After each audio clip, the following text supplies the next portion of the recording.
Starting live video.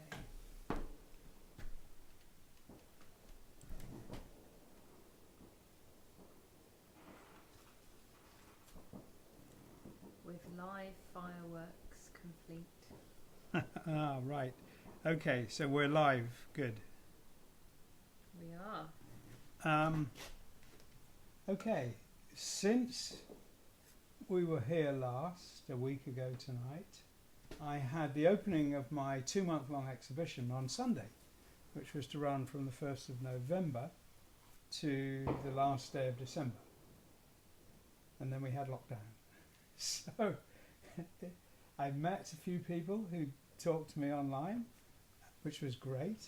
But yesterday it was the last day. It closed.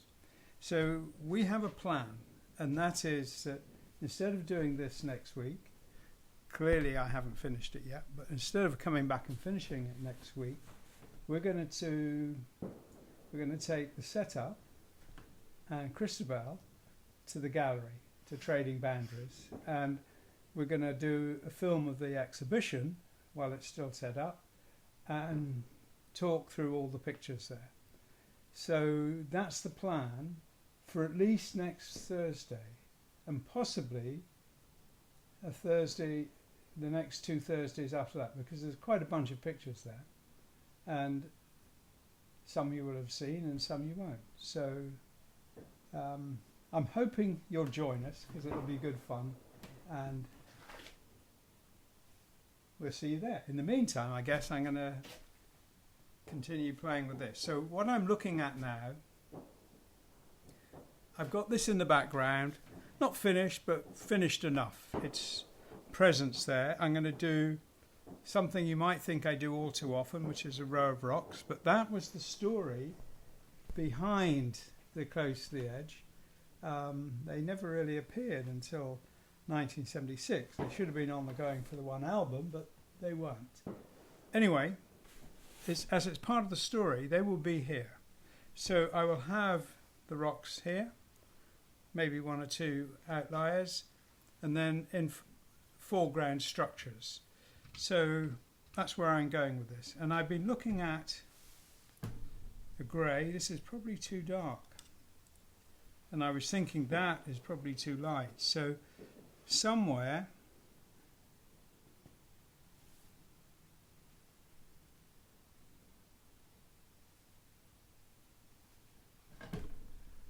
well, maybe it'll work.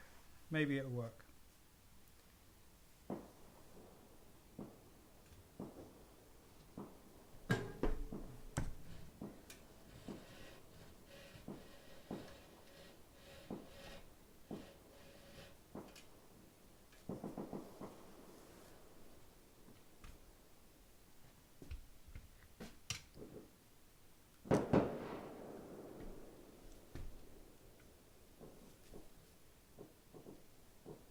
Yes, for those of you who aren't in England, tonight is bonfire night across England, and that's what you can see here in the background. It might sound like people are very dissatisfied with the lockdown, but it's actually an annual event. And in fact, it's vastly quieter than usual, isn't it? Yeah. We usually have quite a spectacular. Lewis is a small town of about 17,000 people, and on bonfire night the population surges to about 70,000, and the police try and close the roads and everything. So it's usually quite a dramatic thing. We have lots of bonfire societies from the towns and villages all around, and I think it's brilliant. There's a march that goes through the town, and all the different bonfire societies join the march, so there's all kinds of marching bands, dozens and dozens of them, including some that just have drums. And some have drum kits on wheels and you might see a dozen drum kits being rolled through the town. It's pretty medieval. There's tar barrels burning, and all the torches are literally tar and cotton and wood, and there are fireworks going off in the street. But I love it. So we knew for a while that it wasn't the official bonfire societies were not going to do their march through tonight because, well, because it's the year of no fun. It's the year of the plague. Yeah. This is giving me pangs, though. Well, the Lewis bonfire has been going on for more than 2 centuries, hasn't it? Yeah. And it's always been on that sort of borderline between too much fun to be totally legal. We tread that line well. Yes.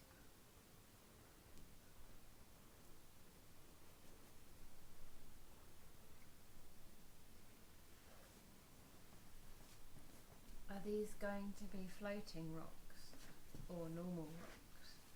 Both. Ah. Normal floating rocks. As I say, I've done this quite often, but it's, we are tying the story into the for the is it the 50th anniversary of Close to the Edge? Yeah, we're doing a box set with the story and a bunch of new paintings. So this is where I'm going with this.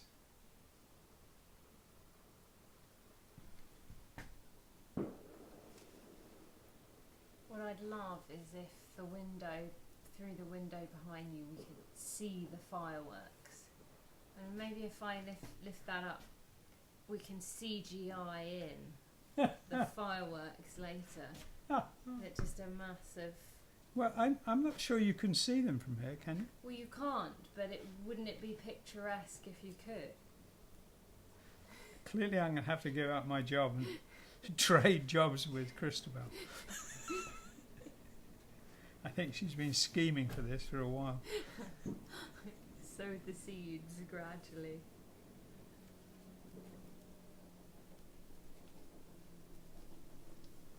There's a train going by. Yeah. When I first came here, it was summer, and I was sitting here painting, and that window was open, and the view across to the railway line was clear. It's not so clear now. The railway line is surrounded by trees, so it's not so visible. And I heard what I thought sounded like a steam train, and I thought that was so unlikely. I didn't rush out there and watch, but it was, and I think it was the Flying Scotsman doing a trip round England, and it just passed by. Wow. So I was annoyed with myself for not believing my ears and rushing out there. Did it ever come back? I don't know. But we have just up the road, not very far. I don't really know how far. How far is Bluebell? 20 minutes or something? Bluebell Railway has something in the order of 30 fully functioning steam engines, which I totally love. So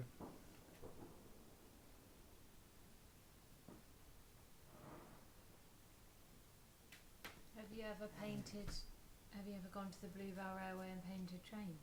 No. But I had a birthday present from Freya and Mandy. Was it birthday present or Christmas present? I can't remember.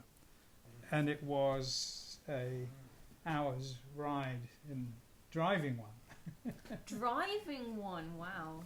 Yeah, don't worry. They had plenty of people to make sure I didn't steal it. But So you're not really, are you just pretending it's like a fake steering wheel and everyone else around you is actually driving the train? They just give you a conductor's hat. I guess there was some of that about it, but you know, there's just a limited number of things you can do, and they did let me do it. Cool. They were there, you know, there was somebody there to sort of push me out the way if I was doing it wrong. And did you have a small child picking up coal with a shovel and putting it into the furnace? Was that Freya's job? No, she was in Japan. It sounds. I think you've hit on a good idea for another person another time, but no.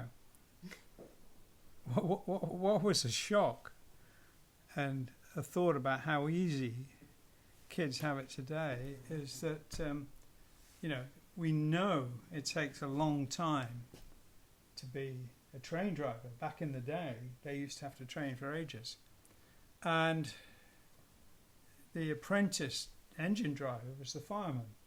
So he would spend years shoveling coal before he could be an engine driver. Oh. And then there was a guy who walked around the train before it set off doing the oiling. And he had an apprenticeship of 7 years before he could be a fireman. So the consequence was, I think most train drivers ended up being my age before they got a chance.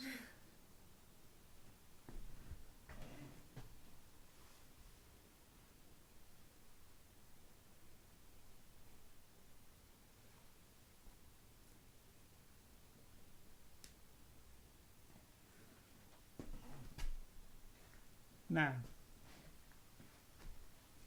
I'm wondering if I made these too dark or dark enough. I'm not quite sure. But when they're dry, I'm going to put a very wet wash of dark paint on it, so they'll drain down it and give it a texture, and then I can add light and more obvious details. At the moment they're just silhouettes, but they will gradually become three-dimensional.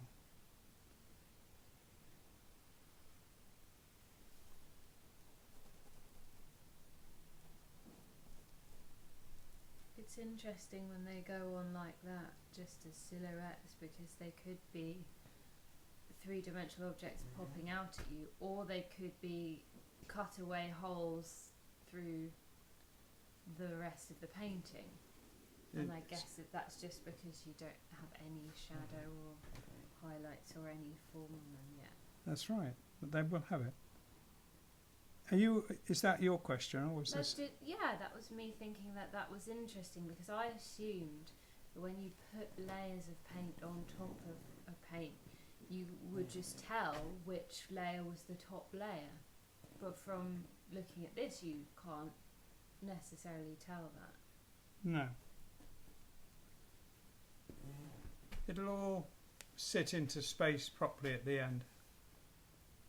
Are we getting any questions? Only my inane questions.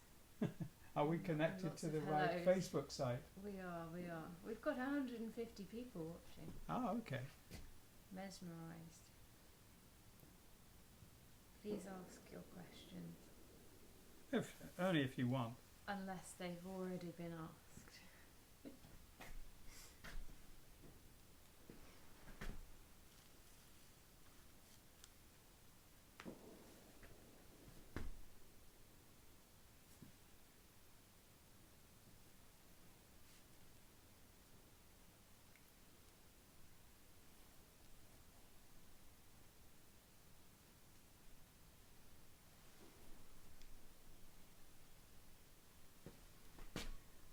Right.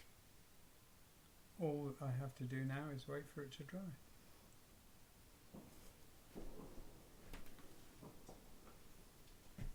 Do we have a house update?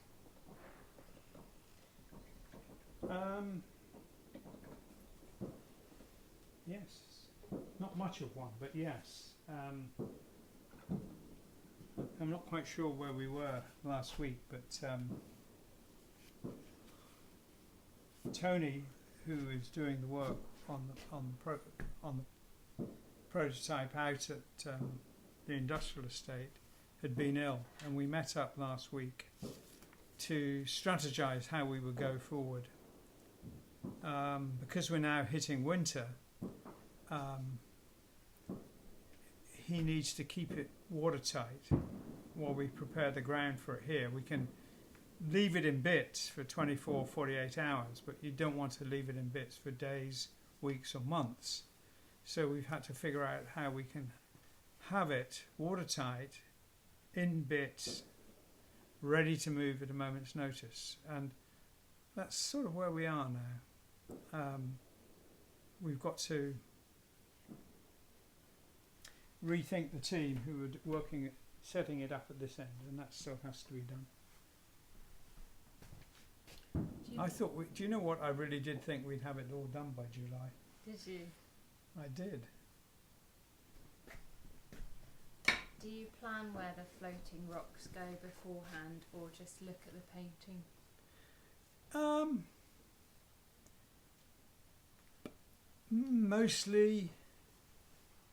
Mostly I just look at the painting, but I had a rough idea before I even started the painting. So it's not entirely guesswork. Or ad-libbing, but to a degree it is. Whatever you plan, you have to be ready for the gifts the painting might give you in the way of unexpected juxtapositions and colours and shapes.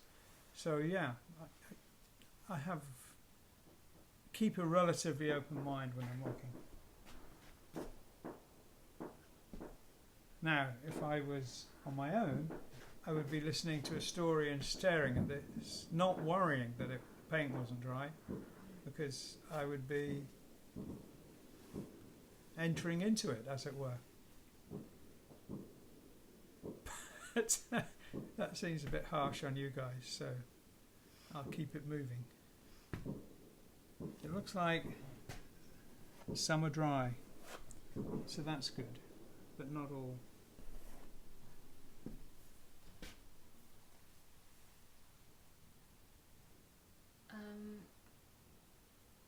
This person always wondered why the cats and birds on drama were flat, not dimensional.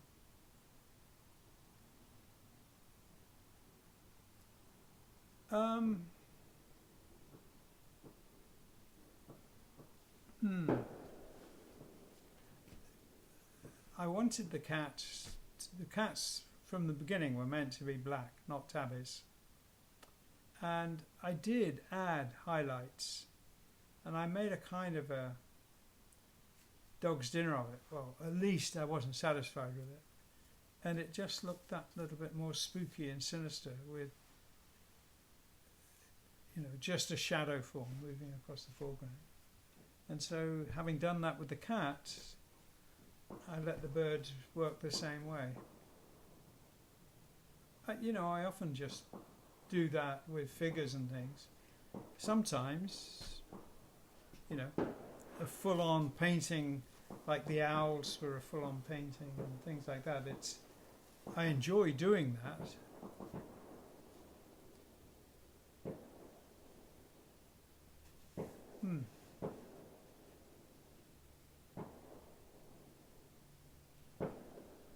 Well, we've been asked for an update on Freya's stationery line. I don't know about Freya's stationery line, so how exciting. I don't know either. We are working on that actually, but I'm not fully up to speed on it, but I will ask her so we can see if we can answer that next time. Okay. Do you ever use any natural products such as bloodroot? Such as what? Bloodroot. I don't know what it is, but it sounds sort of Halloween-y, doesn't it? Yeah. Well, the paints that I use, about 2/3 of them are natural in the sense they're, materials that come out of the ground. Not much of it's vegetable, but a lot of it is mineral, and a small percentage is chemical entirely. Actually, things that come out of the ground are chemical, but what I mean is they're just, you might dig up ochre and grind it up and add oil. It could be that simple for yellow ochre. Ochre, by the way, comes in a spectacular range of colours, from almost red to the palest of yellows. I'm talking about in its natural form.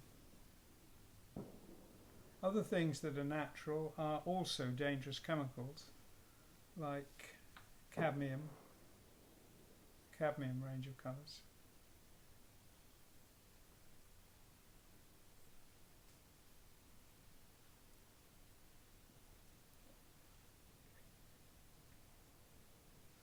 Is there an update on crowdfunding for your museum? Yes. Well, yes and no. We're not going to go for crowdfunding until we've moved and restored the prototype. So we're going to. That's the first step. I'm going to ignore that and hope it stops ringing quickly. Who's ringing me at this time? So one of the viewers to say that your live video looks great. Yes. Or is this turned into a talk show host? Live talk show. Yeah, yes. I'm very, very excited about the prospect of doing this museum. I don't know how close or how far we are from it, but we've had interesting, what can I say? Interesting offers since we announced it. But as I say, the strategy right now is to restore the prototype till it looks better than it ever looked before. Not just better than it looks now, which would be easy, but better than it ever looked. I think we can do that. And that's going to be exciting to get done. But I really didn't think we'd be hitting cold, windy, wet weather. Wettest October on record, apparently. Oh gosh. And right now, I don't know if we hit freezing yet, but it's just pretty close. 2 degrees, it's cold, yeah. Find that. Yes, it's gone. It was Joyce Nicole. Okay. Yeah, we'll leave that. Somebody who doesn't know you're doing a live video. Okay, if I put a coat of paint over these, they've still got damp bits in them, but if I put a wash on them, it'll lift the paint right off and it'll be pale holes in it. So a few more minutes. How long have we got? Oh, we got time. So a few more minutes and then I'll carry on working on the rocks. You could tell us about the podcast while we wait, sort of guests lined up and how it happened. Well, we've yes, the first talk was with Steve Hackett, and this week it was Dave McKean, who's an artist who does amazing work and filmmaker, and he does a lot of books, a real lot of books. And I really enjoy doing it. They're old friends. And this coming Monday, it's Ian McCaig, who again is a very old friend. I was introduced to him by Michael Cluter 25 years ago, I guess, in there, somewhere like that, while he was working on Star Wars. And we went to see him at Skywalker Ranch, which was a good fun thing. So this coming Monday, Ian McCaig. I'm not going to talk about anyone else until we've recorded them, but I'm recording someone tomorrow and next week. So Okay, clues. superstition.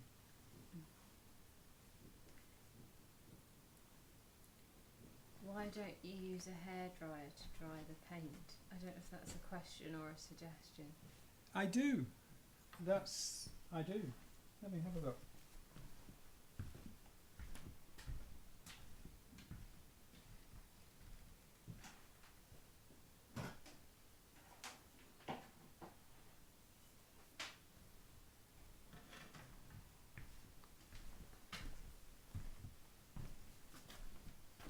How critical is this light?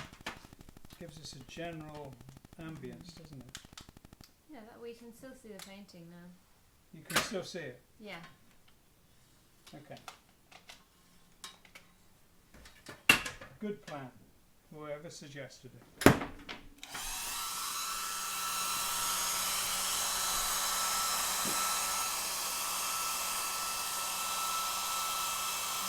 maybe the audience can tell us which is louder, the hairdryer or the fireworks. Well, hopefully it will only be a second or two.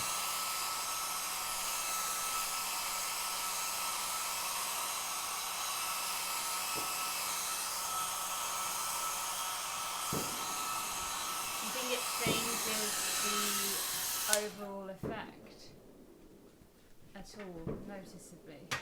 What? Using a hairdryer to dry it quicker? No. No. I mean, I haven't heard of anyone saying it changes it, and I've never noticed any change, so no, not really. Yeah. If you do it too harshly, yes, you get dry ridges, Mm. and you can see that in watercolour much more than in acrylic. Okay. Oh, have you received pages from your next book? Sorry? Have you received any pages from your next book? I was hoping I would, because I was speaking to Mike, and he said he was going to get me some. I thought tonight, but no. So it's. No, 'cause we could have filled in the paint gaps with pages. Well, I could show the sketches of it.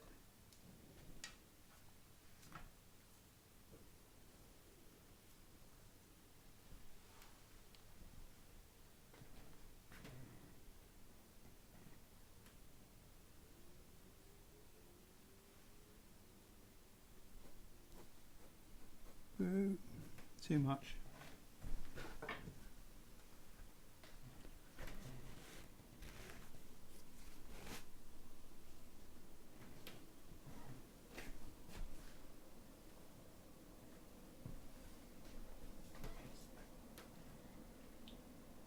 Do you find you use mostly the same colour palette for all your paintings?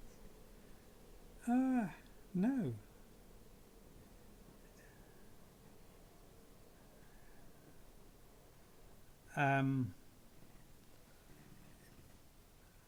I suppose I've used. I can think of a number of paintings that are essentially painted in shades of, basically monochromatic, black and white and grey. But I've done the whole spectrum, you know. The painting that was done for Yes Years, which I call Yellow City, was done with chrome yellow, pretty much entirely with chrome yellow.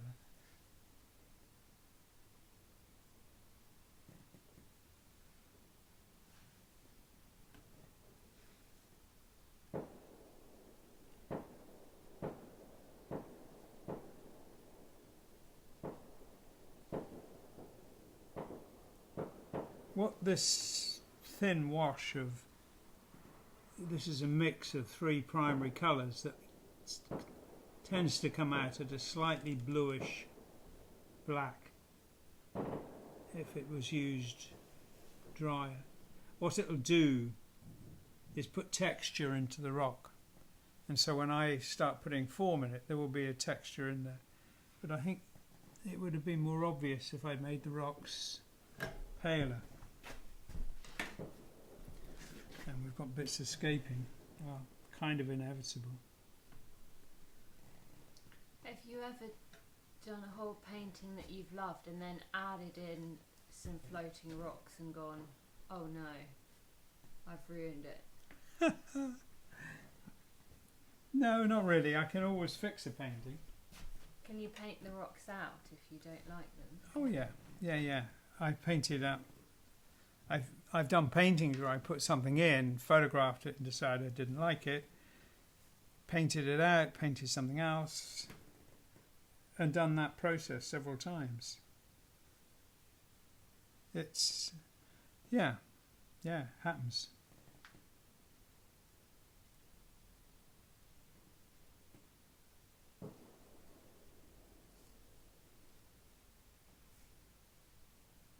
Oh, I say more than happens. It happens a lot.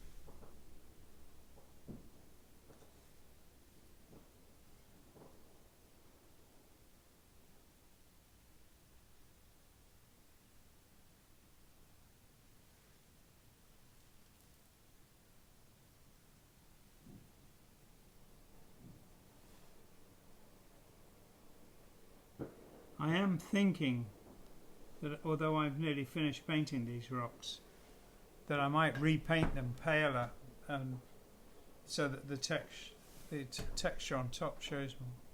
Or I can finish them like this and then knock them back with zinc white, which will also work.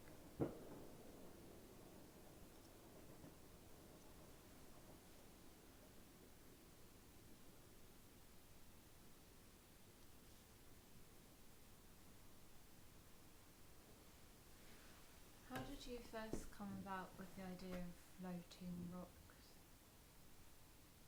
Did you just happen to paint one, or did you think of it? And did you see a dream vision of floating rocks? No. But I do remember being on the top of walking in the Cairngorms in winter on the top of the mountains. We were opposite a mountain called Ben Macdui, and we were walking on the ridge, and the ridge had clouds moving across it quite fast, and the clouds were squeezed over the ridge, and as you walked through it you couldn't see. If you looked down you could see the ground perfectly clear, but if you looked horizontally, there was four of us. Was one person behind me, two in front. The people in front and behind looked as if they were wading through snow that was about waist deep. And I had two friends who paused because they weren't sure where to go, and they sat on a rock. So they were sitting on a rock that was above this cloud, and that did look like the paintings. That wasn't the inspiration for them, but it was kind of reinforcing.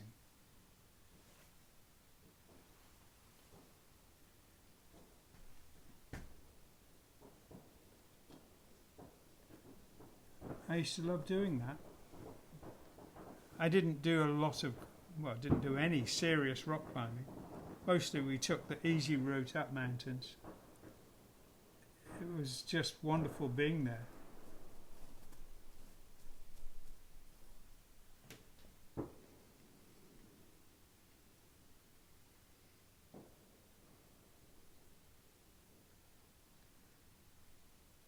We did have an accident though on that trip. We were climbing down off the ridge into a valley, and we were climbing off the north side opposite us. Ben Macdui was north of us, facing south, and as we came off with that bright glare from that mountain covered in snow, we were in the shadow, and underneath a sort of rocky overhang, the snow was just, very thin layer of snow on green ice. And one of my friends stood on that and disappeared over there was a curving slope, and he just disappeared over that. But it wasn't a drop. Well, it was a drop, but it wasn't a sheer drop. It's just a very steep slope. And he couldn't get a grip. He tried to catch onto passing rocks. And that's how he injured himself. He broke his ankle trying to stop himself. Oh no. But he Did didn't you carry him down? Back down? Well, there were 4 of us with 4 packs, which were quite heavy. And we divided it up so that we didn't know he'd broken his ankle, nor did he. He was limping a bit. But I carried his pack, and another friend carried Richard's pack, and he went back over the mountain to Avonmore to pick up the car and bring it round to meet us at the end. So we had about 16 miles to walk. So that's quite a long way with a broken ankle. Yeah. And a think so. blizzard. And a blizzard. Just threw that in there at the end. Sorry?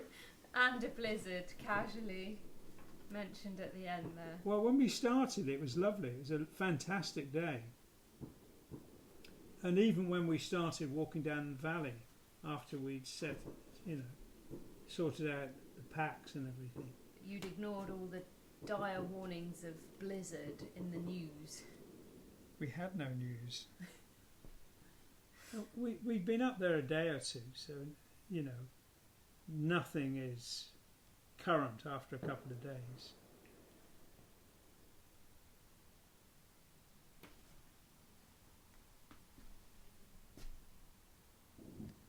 Right, yes.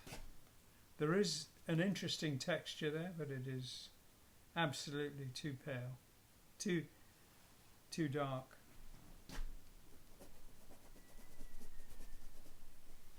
We've had a few more people asking about trading boundaries, so it might be worth saying again our plan. Yes, I will. Let's leave that to dry for a moment. Let's see. Just going to quick blast with this. No, I'll say about trading boundaries. So, for those of you who weren't there at the beginning,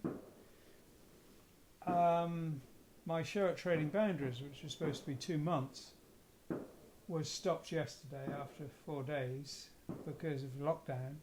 So Christabel and I and the camera are going to head out there next Thursday and the Thursday after, and we're going to film it and talk through all the pictures. And it's quite big. It's effectively 4 rooms and a stairwell.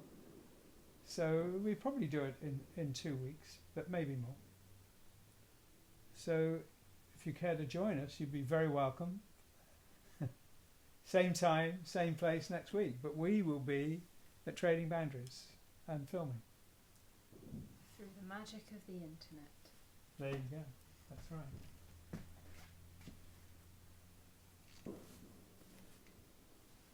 I had another quick blast with the hairdryer.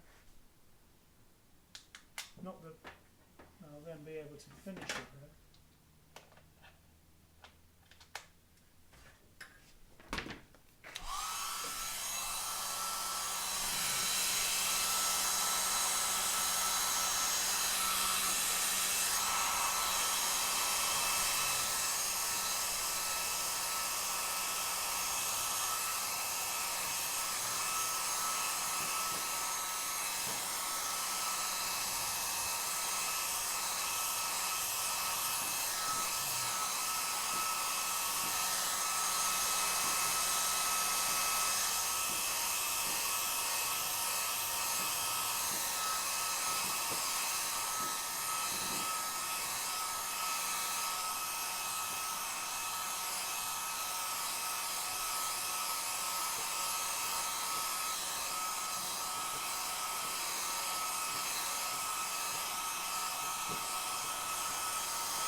texture is too dark and too subtle.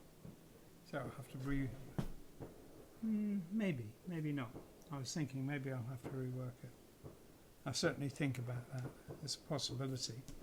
So I'm clearly not going to finish this.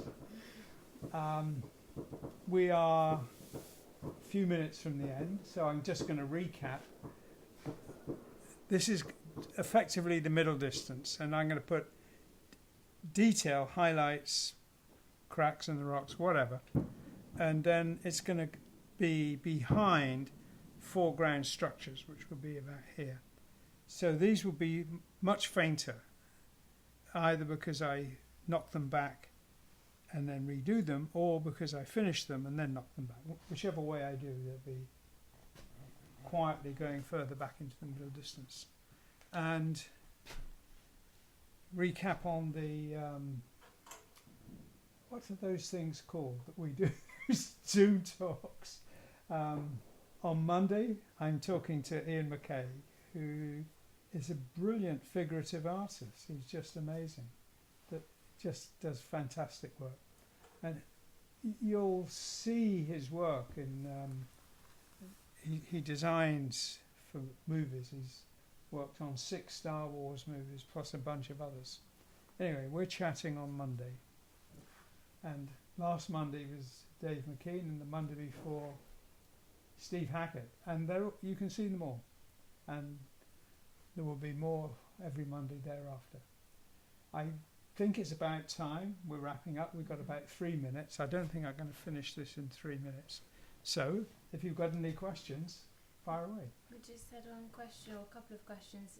Will you be doing another art course, do you think? And if so, maybe in the spring? Maybe what? Maybe in the spring, or what sort of time might you do one? Yes, because I'm in the middle of one now, and I'm enjoying it. Yes, I almost certainly will do another one in the spring. The spring we might be busy, it might not be a lockdown again, but yeah, I'm sure Freya won't let me off the hook that easy. Yes. Good. Excellent. Okay, I'm going to just, as we close, I'm going to have a look at the book on the pages.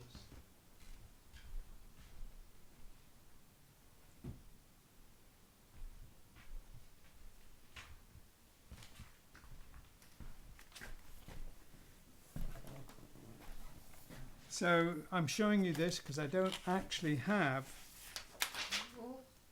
well, I must remember to pick that lot up later.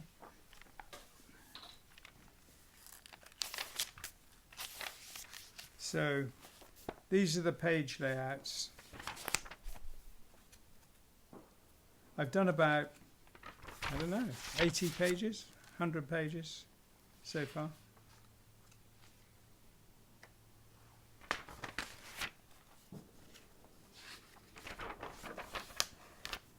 Rather than bore you silly with the whole lot,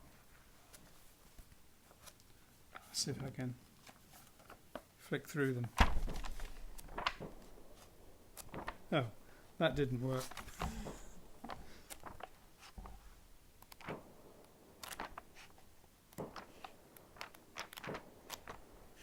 In this form, the book is about, I suppose, 65–70% finished. This weekend I'm hoping to do another 15%, and by next week it will be finished. But in the meantime, Mike Innes is finishing all the pages in full size, in colour backgrounds, etc.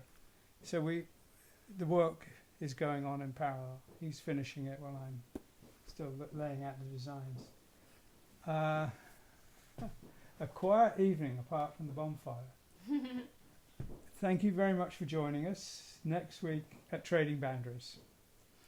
All singing, all dancing. See you there.